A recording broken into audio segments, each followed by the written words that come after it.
Inside this box is possibly one of the best guitars that Harley Benton are making right now, and today we're going to unbox it. It's under £300 and has specs that make, well, it put other more expensive guitars to shame, really. But is it actually any good? You'd think by now I'd have a better system in place for unboxing them. And I know that I just ripped this open, but let me just quickly show you. I should have done this before, but just look at this box. Like, it's actually completely flawless. And this has come all the way from Germany via DHL. And I'm so used to packages arriving with speed holes and, you know, the usual kind of stuff, footprints, you know, rips up and dirty. But this is actually completely perfect. So the other side as well. Don't look at my address, you weirdos. Packing material. Box within a box. Whoop. Box within a box. I've always really been into Les Pauls and single cuts, but I've always been more into the traditional kind of Gibson Les Paul shape. But recently I've been coming up with against a few access issues and that kind of thing. Obviously the Les Paul is a perfect design, really, and you know, it doesn't stop people like Zach and whoever getting up that difficult to reach kind of end, but it would be quite nice to not have to work quite so hard. I've never really been into the ESP Eclipse shape, but recently I've been seeing the kind of benefits. What's going on here? Oh, this has got strap locks as well. I mean, I'm sure they're not shallow strap locks, but they look exactly the same. So that's pretty cool because most of my guitars use shallow strap locks. I really like those. Yeah, so even through the packing material, I can feel the neck is a lot smaller and more comfortable than this one. This is my SC 450 Plus. I upgraded the pickups, but other than that, it's a really good guitar. Allen key for the truss rods. I've been waiting ages for one of these guitars. They came out about a year or so ago, and at the time I thought I wanted the version with the Floyds or the active pickups, but over the past few months I thought that, yeah, maybe this is the one. And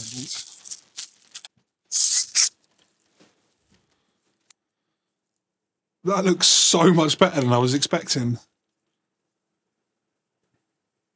This is just the unboxing video, so I'll do like a proper in-depth video as well, so I'll get some decent B-roll. But for now,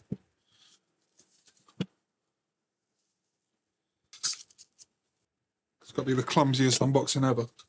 Oh, finally.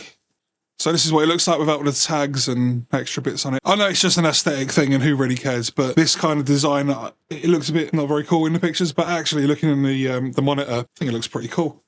There's nothing wrong with it. But look at that. I'll be honest, I actually wanted the white one, but this is what I ended up with. And I'm actually really glad because on camera and in person, I mean, I can't see any imperfections or anything, because I can imagine that like a satin black has got to be quite a difficult paint job to get right. There's no hiding with this kind of thing. And, you know, just from a quick inspection, you know, it seems perfect. I'm really happy that they gave these strap locks with this, actually. It's, not that I need those. I've got a load of straps around here with the locking parts on already. I actually got this strap ready because I didn't think it would have strap locks on it, but this has got like built-in strap locks. I'm already putting like greasy fingerprints on it, but that's just one of those things that happens with this kind of finish, so it's just to be expected, really. So let's speak about the specs of this guitar. The body is made of Meranti, I think that's how it's said, and the neck, which is a set neck just like a Gibson Les Paul, is also made of Meranti. It feels really good, just so you know. The fretboard is roasted Jatoba. In the pictures, it looks really kind of reddish. To be honest, not very nice, and I was expecting to have to dye. I've got some of this Monty's fretboard dye wax stuff, so I was going to give that a go. I was going to dye it a bit darker with that, or I was also looking online last night at some other kind of dyes, but looking at it I mean, it just looks like somewhere between rosewood and ebony, like a dark rosewood or maybe a light ebony, so I'm really happy with the colour of the neck, so nothing to worry about there. I know it's so over the top kind of caring about the aesthetics and that kind of thing, but you just do. Like, we're guitarists, we play with our eyes, maybe some of us do, and yeah, I don't like a light fretboard, so I'm really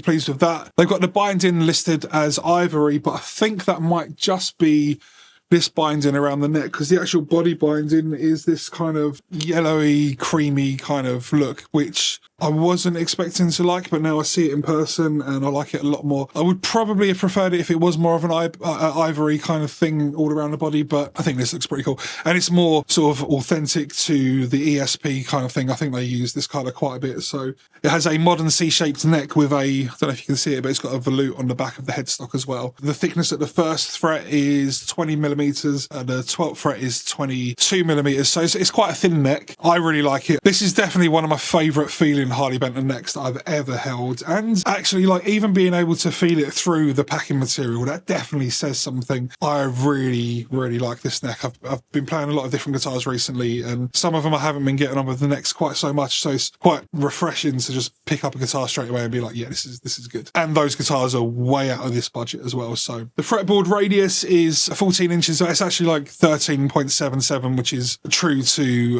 what ESP and LTD use. Also, it's similar to like Schecter, Jackson's, Solar. Their necks are usually 14 inches. But the main point here is it's slightly flatter than the Gibson's 12-inch radius, but not by a huge amount. Like, it's not really a deal breaker if like you're really into like the 12-inch radius. You'll probably adapt to this very quickly. The scale length, however, is the same as the Gibson 12 to 24.75, 24 and 3/4 inches. I think the ESP do both the 25.5 and 24 and 3/4, but I'm not 100% sure on that. I usually associate them with being 24 and 3/4 inch scale lengths. 22 stainless steel frets, which at this price point is a really nice addition. Also, it has a 42 millimeter nut, which is again my favorite nut width. A lot of the cheaper Harley Bentons, like the SC450 and I think the SC500, they're 43 millimeters. I know it sounds really silly, but it does make a difference. It's 1 millimeter, but it really does. The SC550 does have a 42 millimeter nut, so that was the other one I was looking at, but that's more of a traditional kind of Les Paul shape, and I really did want the sort of extra access up here, the easier access for the higher frets, the slightly more ergonomic design overall. And the nut is made of graphite. The pickups are Tesla pickups. It's the TM VR Nitro Alnico 5 set. So I'm looking forward to hearing those. I did kind of assume that immediately when I got this guitar I was going to upgrade the pickups anyway, but I do want to kind of get to know them a little bit to see if it is worth upgrading the pickups. Hopefully I can get away with just keeping it stock because, you know, cheaper. 2 volume controls and a tone control, and the tone control is coil split, so you can go from humbucker to single coil sounds. 3-way switch feels slightly clunky, but no worse than anything else in this kind of price range, or anything else even really in the price range above this. You know, it's not like a Gibson or PRS switch, Switchcraft, that kind of thing, but you know, there's nothing wrong with it really. That's just real kind of snobbery, I suppose. It's got a Tunematic bridge, which is a WSC, which I don't even know what a WSC, I mean, is it a brand? So I like to top mount my Tunematic bridges. It's just what I like to do. I know you might disagree with it or you might be into that, but either way, with the SC450 you can't do that because of you don't have like a little insert for the string, the ball part of the string to actually fit into. This one, it looks like you might actually be able to do that. So when I do restring this, I'm going to give that a go, and hopefully I'll be able to top wrap this. It's got proper Grover tuners. They're not lock-in, but they look pretty good. I haven't felt them yet, but I'll let you know what they're like to feel and what they are like tuning stability wise as well. Probably in my next like full deep dive video in this, I'll go through that. But one of the other things as well as like doing a pickup upgrade, I was going to put some locking tuners on this, but they do actually look pretty good. So I want to give these a go as well, because again, if I can get away with not putting locking tuners on, that will be another benefit. All the hardware is gold plated, and of course, it's a matte black finish, which comes with a whole load of downsides or upsides, depending on your point of view. If you're the kind of person that likes to keep their guitars pristine, then this is going to be pretty difficult to keep it looking as it does now. Even like just handling it now, I can see like greasy fingerprints, and then you kind of like buff it up when you do clean it, so it never looks the same as when it does just immediately out of the box. There are ways of keeping these kind of guitars clean, and I've only really had one maybe actually guitar in the past that's actually belonged to me that's been a matte black finish, and it's fine with me. I think it's a nice thing to actually show, like, you know, you using the guitar. Accept it. If you're going to go for a guitar like this, just accept that it's not going to look pristine. They unfortunately don't mention what string brand or gauge is on this guitar, or not that I could find on the Thomann or Harley Benton website either, which is a shame because I would like to know, you know, if it is set up reasonably well, like knowing like for like strings makes it a lot easier than having to make sort of adjustments each time you change the strings. But I will probably give it a bit of a setup anyway, just to my own personal liking, so it doesn't really matter. Also, another thing is that they don't actually give you too much information about the pickups. Yeah, they say they're Alnico 5 magnets, but they don't give you much in terms of sort of like pickup readings or anything. But I do have a multimeter here, so I'm going to give you some readings now. Okay, so the bridge pickup reads 8.69. That's actually really surprising. It's way more sort of PAF. I suppose Alnico 5, I should have expected that really, but it's a lot more kind of vintage spec'd than I expected. And inductance for that is 4.95. Neck pickup, the resistance is 7.32. The inductance is 4.03. And in the middle, resistance is 3.97. Inductance is 2.29. So yeah, way more vintage than I was expecting. I'm looking forward to hearing how these sounds. Also, actually, I've got luggage scales, so we can take off the strap and actually see how much it weighs. Not that it already matters because it's wood and yours is going to weigh a different amount. So 3.45 kilos, 7.61 pounds. Really good weight on the guitar actually. 7.61. So this is like a strap with built-in strap locks, and it's like a rubbery material to actually protect the finish, but already it's caused some kind of, I don't know if you can see it, but it's left like an indentation kind of thing, yeah, on the back as well. So yeah, something to keep in mind. Maybe I'll use a different strap. And this strap is one with the shallow strap locks. Most of my straps have already got the shallow ones locked onto them. So let's see if the strap locks that come with the Harley Benton actually fit the shallow. Yeah, they do. Of an anticlimax. So yeah. If you're like me and you've got a load of straps that already have the shallow strap locks, then they will work with this. If you don't, then you can just add these that come with it to your strap and you'll be happy. You can see it's a really nice weight. There's no neck dive. This is just hanging from me now. It's completely fine. Neck is unbelievably comfortable. I'm so glad that I actually went for this guitar. Out of tune, out of the box, so send it back. So action-wise, it can definitely come down a bit, yeah. I mean, it's not over the top high, but it's way higher than I would like. Much higher than I would find comfortable playing. If you're not as fussy, the action's fine, but I will tweak it when I do my proper video. And just on like a quick first impressions, there's no real kind of gritty feel that you get with a lot of guitars in this kind of budget. So they've been well polished. So much easier, the access up here. Like, I love my Les Pauls, but when you want to get up to these sort of last few notes, it is a bit of a nightmare. This is my Les Paul standards. This is my Les Paul standards, and you can see, like, just getting up there, you've really got to sort of like put your hand in such an unnatural kind of way. And I've got nowhere to put this. Great. So easy to access that. So far, I'm really happy with this, but we'll plug it in and we'll get like a initial kind of sound test, just like a clean sound and distorted sound. We won't go too in depth, but in my next video, I will. So make sure you check that. Feel wise, I would describe it as somewhere between like an ESP or LTD. It's got that kind of 60s Gibson feel as well, like my silver sparkle Les Paul. That's more of a 60s. I do have one or two with 50s necks as well, which I like the guitars, but the necks, they're not really my thing. The 60s slightly slimmer tapered neck is way more my thing. So this is exactly the kind of thing that I go for.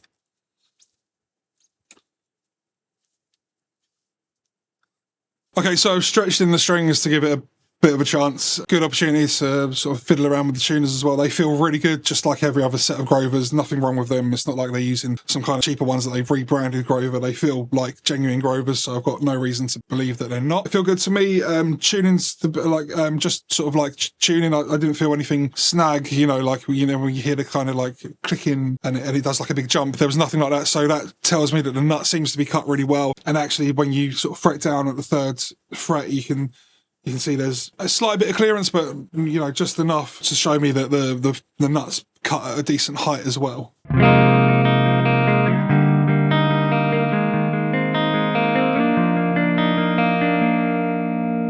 That's the neck pickup with full humbucker mode, and then I'll coil tap, and it's coil split.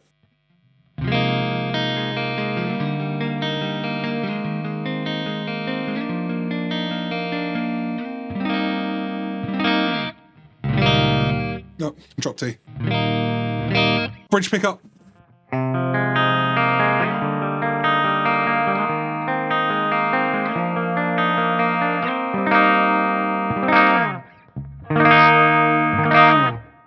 Bridge pickup, but coil split. I'm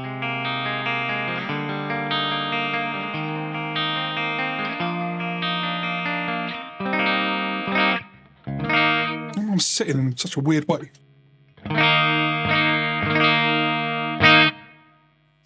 Sounds good. The middle, both humbuckers.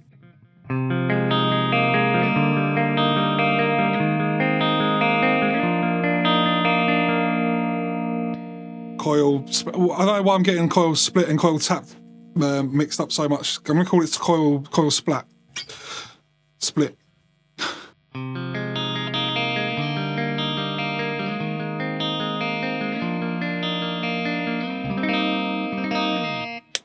Sounds good to me. So now I've got it set to more of a plexi kind of sound. Bridge pickup.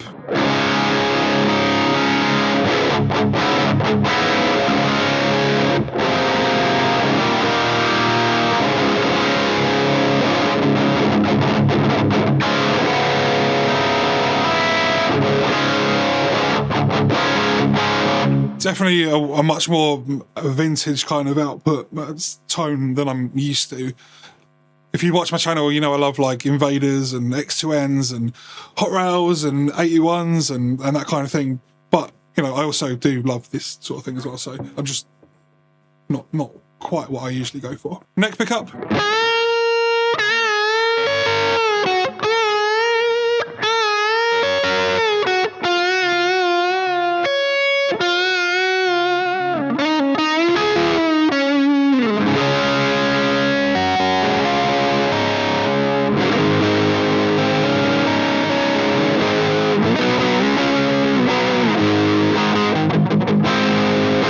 Need to stretch the strings in a little bit more. I normally spend a few minutes on it, but I'm apparently being quite lazy today. So anyway, let's check out some higher gain. Okay, so now we'll do something a bit more higher gain on the bridge pickup.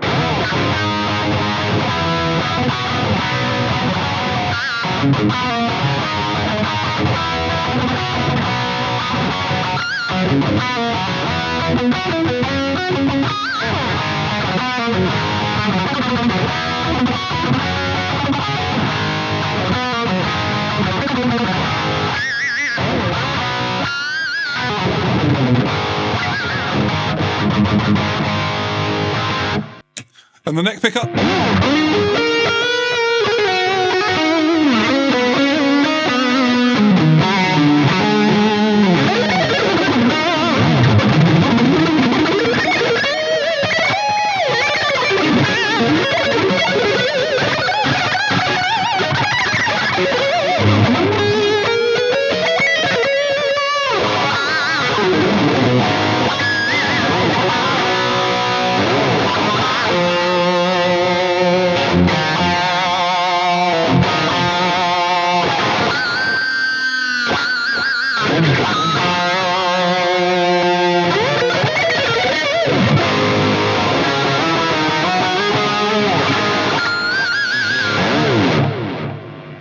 That was neck pickup, but then I kind of switched to bridge pickup at one point because I just got carried away and it just happens.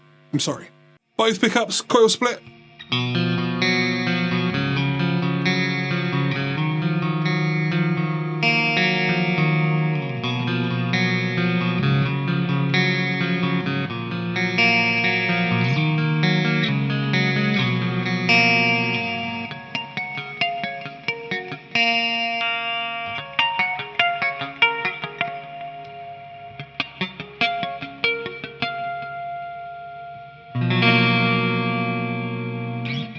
And this is high gain rhythm tone on the bridge pickup.